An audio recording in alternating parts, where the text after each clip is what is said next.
Que a graça e a paz do nosso Senhor esteja sobre sua vida. Queria trazer uma reflexão sobre Romanos capítulo 1, versículos 16 e 17, diz assim: Pois não me envergonho do Evangelho, porque é o poder de Deus para a salvação de todo aquele que crê, primeiro do judeu e também do grego, visto que a justiça de Deus se revela no Evangelho de fé em fé, como está escrito: o justo viverá pela fé. Há alguns dias nós comemoramos os 500 anos da Reforma Protestante, uma reforma que começou com um homem chamado Martim Lutero, quando começou a estudar a carta aos Romanos e começou a perceber o quanto a igreja à sua volta estava corrompida, longe dos princípios de salvação que ele conseguiu compreender à luz da palavra de Deus. E a sua pregação bíblica foi capaz de transformar a igreja da sua época. Mas não apenas a igreja da sua época, que aliás ele nunca quis fazer uma reforma, uma mudança, uma cisão, ele queria apenas que a igreja voltasse a pregar os princípios bíblicos.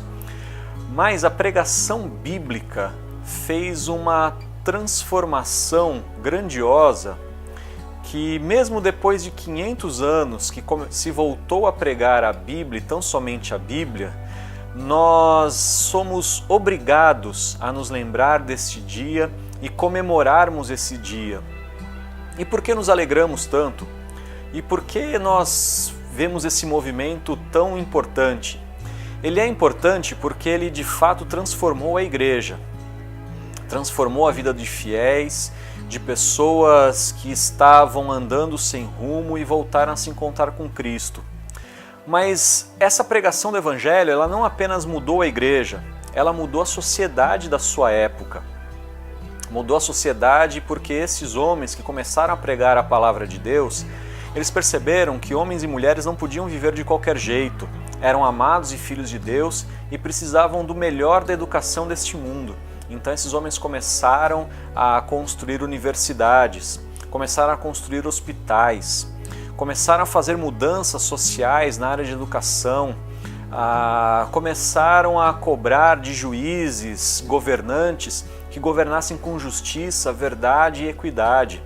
Começaram a cobrar que trabalhadores tivessem os seus direitos preservados, que patrões não fossem tiranos, mas que fossem homens que de fato exercessem a justiça de Deus e fizessem aquilo que é justo e é digno. Então a pregação do Evangelho não foi uma coisa que mudou apenas a igreja, mudou o mundo. Hoje nós celebramos não apenas a volta da pregação da palavra de Deus, mas nós celebramos a justiça de Deus instituída no mundo. E é por isso que nós não nos envergonhamos do Evangelho, porque o Evangelho é o poder de Deus para a salvação. E quando nós falamos em salvação, não estamos falando apenas da salvação da alma, não estamos falando apenas da salvação da eternidade, mas estamos falando da salvação que começa hoje, que começa agora. O poder de Deus manifesto é capaz de transformar a sociedade inteira. É por isso que nós cristãos oramos e nos dedicamos à pregação da palavra de Deus no nosso país. Porque nós queremos que o nosso país seja um país justo, seja um país digno, seja um país ético. Nós queremos que as nossas universidades sejam as melhores, que os nossos hospitais sejam bem administrados, que a nossa polícia seja a melhor polícia possível, que os nossos políticos façam leis que venham de fato a beneficiar o povo e não apenas a si próprio.